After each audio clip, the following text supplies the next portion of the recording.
Planet Arakko, the Great Ring. Standing before the members of Arakko ruling body are Abigail, Bran, Magneto, Nightcrawler, and myself. Bran gets to the point. Krakoa's had a precognitive warning that the Eternals are going to attack mutant kind soon. Perhaps even today. She'd consider an immediate future reading on the source 98% accurate or even higher. But she understands if Arakko's own top precog wants to verify. When none of the Great Ring members react, she directly addresses Idyll, who does not answer. Ora Serrata interjects that as an Omega Seer, Idyll can see the true future, but cannot act to alter it. Even before Tarn stole her tongue, she gave no clues. All we can do is interpret the notes of her silence. She would say in translation, an empty heart beats hardest. An empty hand deals the impossible blow, and the stalemate ends with victory's loss. Isca the Unbeaten, who occupies the seat of victory, observes that Aurora usually ends stalemates here. Where is she today? Isca asks. Magneto explains she is giving the quiet counsel of Krakoa perspective. Nightcrawler, meanwhile, joins us with the Krakoa in view. So Princess Aurora reigns elsewhere today, Isca observes, while she studies her nails. All to the good, this is not the table day's business. This is the dawn's time. A war council, Isca declares. I suggested talking strategy, as I showed them files of the best-known Eternals. The Eternals won't want Arakko coming to the rescue, so we can expect them here. As soon as they attack Krakoa, they'll exercise restraint on Earth, maybe even keep the fight on the astral plane. But here on the Red Planet, we can expect overwhelming force. And the best way to counter that is to be prepared beforehand. We are interrupted by a flashing light. Incoming, I shouted. Nightcrawler urges the others to get to safety. Magneto tells him that is not our way. He orders Isca to be ready. With her powers, she needs to act first against the enemy. As we turn to look at Isca, who has just killed Idyll and holds her head. Yes, that's just what I am doing. Isca states. Sobana tells us Isca's power is not to lose. If she has switched sides, that means that someone must take her off the board. Nightcrawler decides and teleports away with her. Here it comes. Brace for. I begin. Before the object that caused the flash lands hard. Mutants of Mars, I am Uranos. You have deviated excessively. The being announces. And I have 1 hour to correct you, He declares. The armories of Uranos have landed on several points of Arakko. Once he left the exclusion, they were activated. Now they open like flowers. In the air above Port Prometheus, the air shimmers. A nightmare machine blots out the sun and disgorges horror. In the art community of the Morrowlands, the air shimmers. Biometallic slime emerges to infect and consume. Nightcrawler and Isca materialize over the ocean west of Arakko Prime. Where Isca dislocates Nightcrawler's arm. In the distance, the air shimmers. In the Valley of the Fallen, the air shimmers. A thing of light in monstrous angles bursts forth to burn the eyes from the pilgrims. In all different places on Arakko, the air shimmers followed by horrors. At the Great Ring, Ora Serrata doubles down, blasting Uranos. Cease to be! You will cease to be! The eye of the law is on you. And you! Ora Serrata begins, before Uranos cuts Ora off. No. Uranos replies. There is no law but the 3 principles coded into me, and no vision of that law but my own. All non-eternal life must end, He declares. As he walks toward Ora Serrata, in spite of being blasted, he punches Ora Serrata and announces, That is the law, as I see it. Now you see it too. Suddenly, a powerful mutant catches Uranos' attention. Now you, on the other hand, He snarls.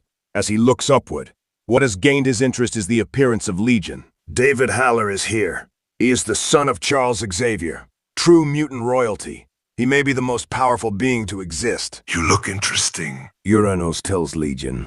Outside, Legion orders Uranos, and Uranos flies upward to join him. Wouldn't want to break the furniture. He utters. After 6 hours, 28 minutes, there is a momentary lull in hostilities. Brand announces she has lost contact with Station 2. She has to assume the keep is down, maybe destroyed, but they confirm multiple attacks across Mars. No need for her machine eyes. Laktuka announces. She sees all. The enemy has arsenals. Many machines of death sail across the world, and they will fight without him. Lactuca adds, a challenge to all. And the seats of day have responsibilities to the world. The sea and the sky, Sabuna announces. What's happening up there? I muttered. Magneto fears the worst and orders Lactuca and Sobanar to defend the broken land. We'll keep him busy here. Less than 30 seconds later, Uranos returns and David Haller is gone. You bore a brave boy, Charles. Magneto mutters. So much for that. Where were we? Uranos announces. Magneto ordered Lodus Logos to give him metal. And so metal emits from Lodus's mouth and is directed to attack Uranos. In the settlement at Argyll Planitia, the Brotherhood of Mutants join the fight against the self-replicating machine army. Together they hold the line. Above Port Prometheus, Nova fights to protect civilians from a dozen worlds as they evacuate. It's all up to me, he thinks. He thinks that too often. Alone, he holds the line.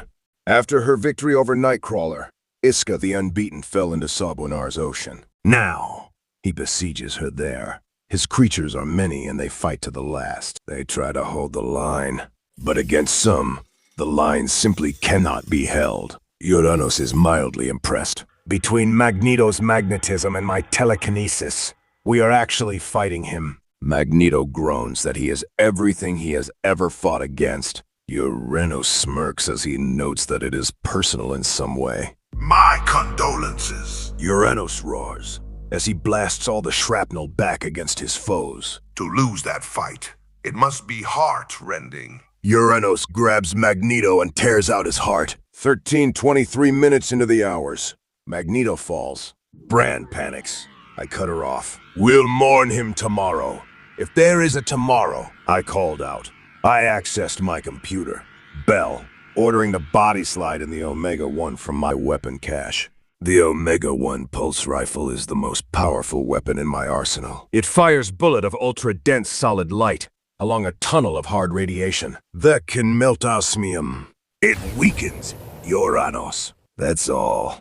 After 3.5 minutes of constant fire, the Omega-1 overheats and jams. Uranos' weapon does not, as it kills me. Lactuca seals a breach to a dimension of pure destructive force, but it comes too late to help the hands in the keep. In the Morrowlands, the artists battle the metallic mass. Xilo unleashes the invertebrates and insects that form him. They can scour a human body to the bone in seconds. They disgust Uranos. By now, partial evacuation in Port Prometheus has been successful, but all the Krakoan gates have been destroyed. 7 chameleon priests die by fire before Nova can save them. In the markets below, the Iraqi regulars fight alongside the alien vendors to save what they can. With laser eyes, Uranos methodically reduces the collective that is Xilo to 13.5% of its mass. A few seconds later, Brand tries to flee to avoid entering the resurrection protocols. She fails and Uranos strikes her down.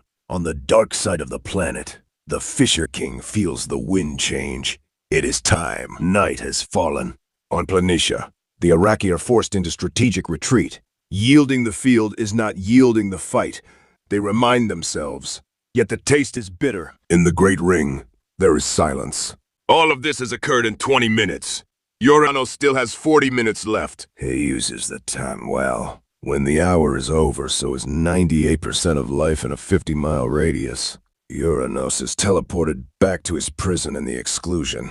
He has felt no need to check his work. And this, he is foolish. He has spent the last hour on planet Arakko. He should have made sure. Lodus Logos awakes with a gasp. He has been hidden by green vines from what is left of Xilo, who assures Lodus he meant no insult. Lodus Logos calms them. This way he fights again and can take revenge. He takes no offense for wise tactics. How long was he out? Xilo doesn't know, as their memory store has been damaged. Others may be alive. Lodus examines the great eyeball of Ora Serrata. She was gouged in the eye, but the body is unharmed. She has survived worse, but her weapon will require healing, and Uranos' weapons still roam unchecked.